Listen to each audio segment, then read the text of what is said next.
आप सबको नमस्कार। जो चैनल से पहली बारी जुड़ रहे हैं, चैनल को सब्सक्राइब कर लीजिए, लाइक कर लीजिए, शेयर कर लीजिए। आप सोचिए, ईरान ने जो पाकिस्तान पे हमला किया, मिसाइल फेंकी, जिस तरह टेरर कैंप के ऊपर घुस के मारा, भारत ने भी मारा था।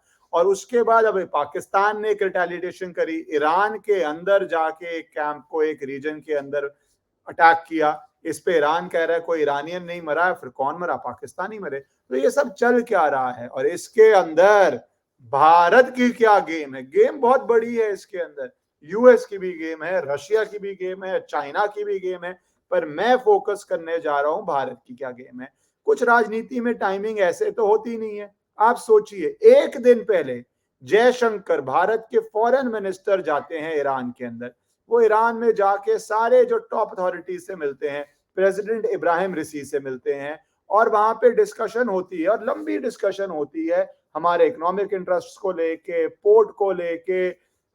वहां पे डिस्कशन होती है टेररिज्म को लेके कि किस तरह टेररिज्म और ऑर्गेनाइज्ड क्राइम पे दोनों देशों ने मिल के काम करना है। और एकदम से ईरान का हमला हो जाता है पाकिस्तान पे। क्या ये एक्सीडेंट है? क्या ये एक स्ट्रैटेजी है? क्या हो रहा है? थोड़ा आपको इसके आगे बताता हूं।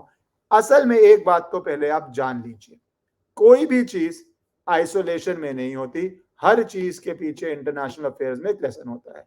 और बीच बीच में आपको ये बात याद रखनी चाहिए कि जो पाकिस्तान का मैप है ईरान के साथ, वो बड़ा एक इंटरेस्टिंग मैप है। और वो पाकिस्तान, अब आप देखिए, चारों तरफ से सबसे लड़ रहा है। यहां है पाकिस्तान, साइड में इंडिया जानते ही हैं, अफगानिस्तान, ईरान, इंडिया। अफगानिस्तान के साथ खुल के जंग चल रही है। आपको पता है तहरीके पाकिस्तान, जो तालिबान के साथ, सॉरी, जो तालिबान है पाकिस्तानी वाला, वो कितना जुड़ा हुआ है अफगानिस्तान के तालिबान के साथ। और पूरा बॉर्डर पे मानता है ये बॉर्डर ही नहीं है, ये तो अंग्रेज खींच गए हैं, ये तो हमारा पठानों का लैंड है, और ये पाकिस्तानी कहां से आके बैठ गए। ईरान के बॉर्डर में भी लड़ाई, उधर इंडिया बॉर्डर के साथ भी आपको पता है पीओके का जो मसला चल ही रहा है। तो तीनों तरफ से पाकिस्तान घिरा हुआ है। घिरा क्यों हुआ है? क्योंकि बेसिकली पाकिस्तान बन गया है टेरर का गढ़, टेरर का घर। इसकी अब है दो प्रॉब्लम्स। शुरू हुआ ये टेररिज्म इंडिया के ऊपर करता हुआ, उसके बाद ये डेवलप किया, इसको लगा अफगानिस्तान में हमें इंडिया से लड़ाई करनी है, तो मैप के अंदर पाकिस्तान छोटा सा है, तो हमें डेप्थ मिल जाएगी, स्ट्रेटेजिक डेप्थ मिल जाएगी। चाय पीने भी यहाँ पे गए थे ये बड़ी खुशी खुशी से जब तालिबान पावर में आया। पर वो तालिबान इनको कुछ समझता ही नहीं है। वो तो कहता है ये हमारी जमीन है। वहां पे जो एक मूवमेंट है पठानों की, वो अपनी चल रही है। तो पाकिस्तान जो टेररिज्म इंडिया से करता वो शुरू हुआ, और कैंसर है टेररिज्म। फिर वो टेररिज्म कर रहा था अफगानिस्तान के अंदर, फिर वो टेररिज्म आगे बढ़ा और बढ़ के पहुंचा ईरान के अंदर। तो अब हर तरफ ही आप टेररिज्म कर रहे हो, इसलिए हर देश अपने को बचाने के लिए इस पर अटैक कर रहा है।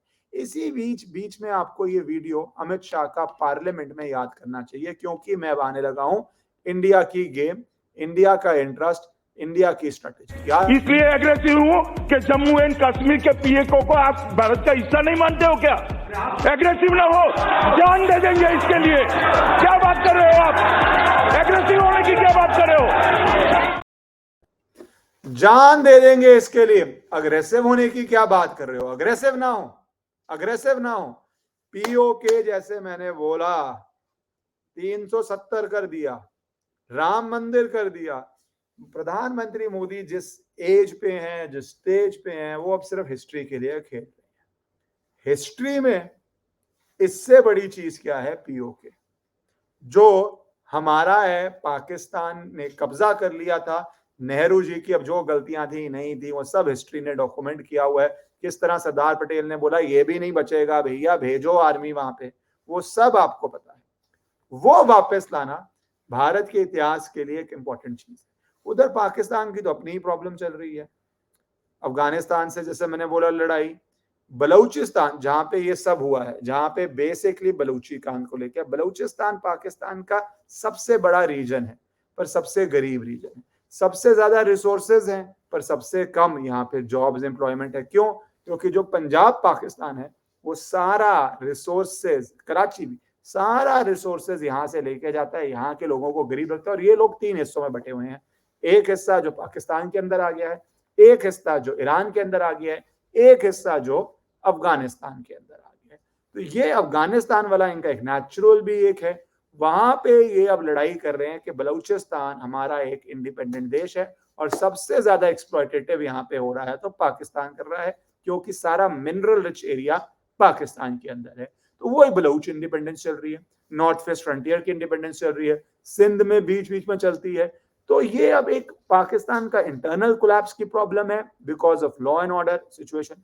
दूसरी प्रॉब्लम, यूएस का टेररिस्ट हो ओसामा बिन लादेन तो वो पाकिस्तान में, हाफिज सईद हो वो पाकिस्तान में, दाऊद इब्राहिम हो वो पाकिस्तान में, इतने सारे ये टेररिस्ट वाले जो इंडिया ने एक स्ट्रेटेजी अपनाई है अननोन मैन वाली, जो एक एक करके पाकिस्तान में टेररिस्ट को खत्म कर रहे हैं। अननोन मैन इंडिया की स्ट्रेटेजी नहीं है लोग कहते हैं, पर कुछ बड़ी एक्सीडेंटली शुभ स्ट्रेटेजी है। कौन कंफर्म कर सकता है इंडिया की है या नहीं है, पर हो जो रहा है बहुत अच्छा हो रहा है। अब ऐसे ही ईरान ने किया, ईरान ने कहा है कि हमने अटैक किया है क्योंकि ये टेरर कैंप्स है, ये टेरर कैंप्स यहाँ पे लेके ईरान के अंदर अटैक करते हैं। इन्हीं टेररिस्ट ने एक पुलिस स्टेशन में ईरान में अटैक किया था जिसमें 11 ईरानी पुलिस अफसर मारे गए थे। तो ईरान ने अपने आप को डिफेंड करने के लिए अब टेरर पे कैंप्स पे अटैक शुरू कर दिया है। उसके बाद पाकिस्तान ने अपना एम्बेसडर रिकॉल कर लिया, ईरानी एम्बेसडर को आने नहीं दिया, और पाकिस्तान ने रिटेलिएशन में एक अटैक किया। इतना सा देश है, बैंकरप्ट देश है, पैसे हैं नहीं, अफगानिस्तान से लड़ाई, ईरान से लड़ाई, इंडिया के सामने तो छींक मारे खत्म हो जाए देश, वो देश हर तरफ से लड़ाई कर रहा है। इसके पीछे कई लोग कहते हैं कुछ और भी गेम्स हैं, यूएस की थोड़ी ईरान से जो इशू है वो भी गेम है, बट असर तो वहां पे चाइना की गेम है, क्योंकि चाइना ने बेसिकली सब कुछ खरीदा हुआ है पाकिस्तान का। तो ये जो गेम चल रही है, इस गेम के अंदर एक बात तो क्लियर हो रही है, पहला कि पाकिस्तान में जितने टेरर कैंप्स हैं, जितने नेशंस हैं जो साउंड नेशंस हैं, स्ट्रॉन्ग नेशंस हैं, उनकी अब पॉलिसी पाकिस्तान पे ये आ रही है कि इसके घर के अंदर जो टेरर कैंप है उस पर अटैक करना है। अफगानिस्तान ने तो पाकिस्तान के एसएचओ पुलिस ऑफिसर्स को किडनैप कर लिया, अफगानिस्तान से जुड़े हुए संगठनों ने पुलिस ऑफिसर्स को किडनैप कर लिया था। ईरान ने अंदर घुस के टेरर कैंप्स पे अटैक कर दिया। पाकिस्तान बोलता है 2 बच्चे मरे, वो हमेशा ही होता है। जैसे इंडिया ने जब अटैक किया था 400-500 टेररिस्ट मरे थे, बोलता पेड़ वेड़ उड़े हैं, वो पाकिस्तान का ट्रेडिशनल डिफेंस है। इंडिया ने जब जब जरूरत पड़ी किया, तो पाकिस्तान के पास सिर्फ एक चीज थी, वो ये थी मैं एक न्यूक्लियर देश हूं तो मुझे कोई हमला नहीं कर सकता। रियलिटी क्या हो रही है, आप अपने आप को जो भी समझें, अगर आप इन देशों के अंदर टेरर करते रहेंगे तो ये देश अटैक करें। और ये साथ ही साथ इंडिया के लिए एक हिस्टोरिक अपॉर्चुनिटी आ रहा है।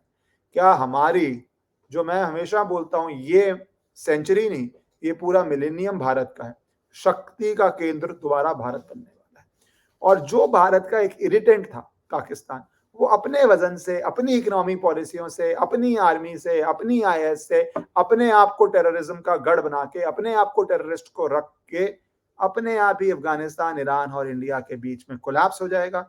और मेरा मानना है अगले 10-15 साल में ये पाकिस्तान बचेगा ही नहीं, ये एक रीजन रह जाएगा जिसका नाम है पाकिस्तान। अब जयशंकर जी के जाने के बाद ये एकदम अटैक होता है। आप अपने आप क्रोनोलॉजी समझ सकते हैं, पर उससे भी एक इंटरेस्टिंग स्टेटमेंट आती है, जो statement ministry of external affairs ने रिलीज करी है इस अटैक के बाद।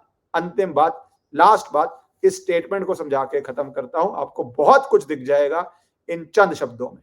तो स्टेटमेंट ये आती है, in response to media queries regarding Iran's airstrike on Pakistan, official spokesman Randhir Jaiswal कहते हैं ये मैटर है ईरान और पाकिस्तान के बीच।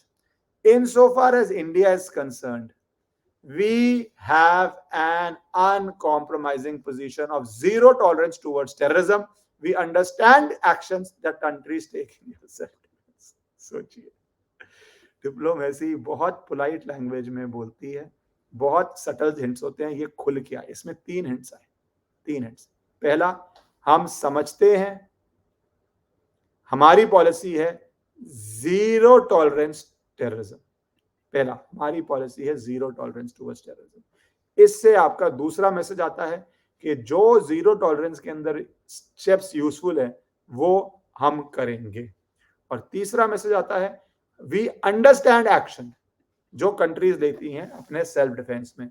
कोई सोच सकता था इस नक्शे में पाकिस्तान चाहता है, अरे ईरान तो बिरादर देश है, मुस्लिम देश है, वो अलग बात है शिया सुन्नी वाला, अफगानिस्तान तो बिरादर देश है, और यहां पे इंडिया और ईरान एक बड़ी फोटो ऑप करते हैं, प्रेसिडेंट से मिलते हैं, और उसके बाद इंडिया ईरान की साइड लेती है, हाथ जोड़ती है। बहुत कुछ बदल रहा है जो लोगों को समझ ही नहीं आ रहा। जैसे भारत की राजनीति बनी, लोगों को समझ नहीं आया, वैसे ही भारत के अंतर्राष्ट्रीय जो रिलेशनशिप्स हैं मोदी सरकार में बदल रहे हैं, जो लोगों को समझ ही नहीं आ रहे।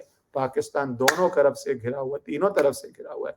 भारत ईरान के साथ है, भारत खुल के ईरान का समर्थन कर रहा है और खुल के कह रहा है डिप्लोमेसी लैंग्वेज में, हम तुम्हारे साथ, हम तुम्हारा एक्शन अंडरस्टैंड करते हैं जो टेरर कैंप्स हुआ, और हमारी भी यही पॉलिसी है।